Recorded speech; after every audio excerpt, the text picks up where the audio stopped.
L'histoire de l'étoile de Saint-Vincent remonte loin. La pantacrine, un animal de la famille des oursins, vivait dans les mers il y a 200 millions d'années et plus.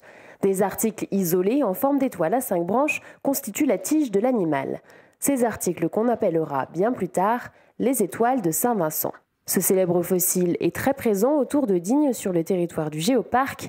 Il a été perçu différemment au fil des ans, objet d'étude pour les géologues, talisman pour les bergers, bijou pour les artisans.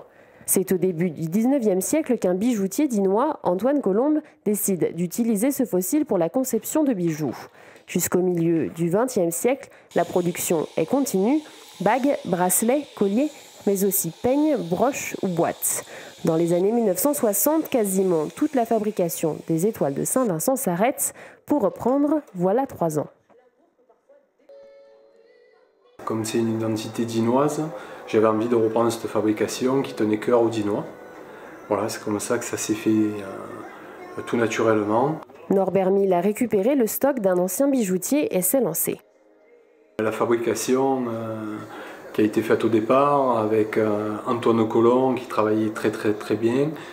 C'est pas facile, mais tout doucement, on arrive à se perfectionner. Et voilà, maintenant, on arrive à faire des jolis prototypes et des jolies fabrications.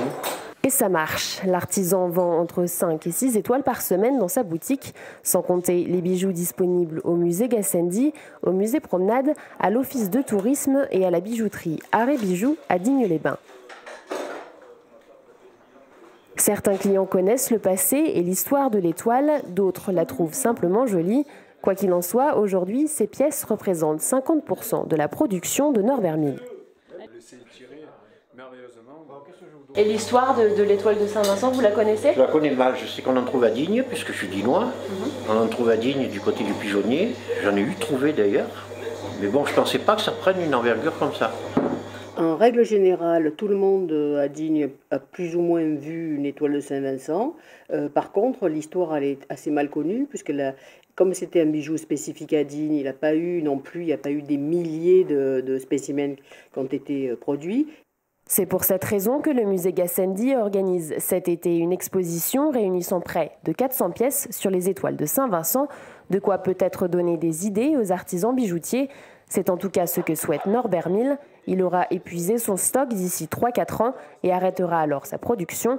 L'extraction de fossiles est interdite sur le territoire de la réserve. Il est toujours possible de ramasser ceux extraits naturellement de la roche, mais le bijoutier n'a pas de temps pour la cueillette d'étoiles. Il espère qu'un autre artisan prendra la relève pour que les étoiles de Saint-Vincent ne retombent pas dans l'oubli.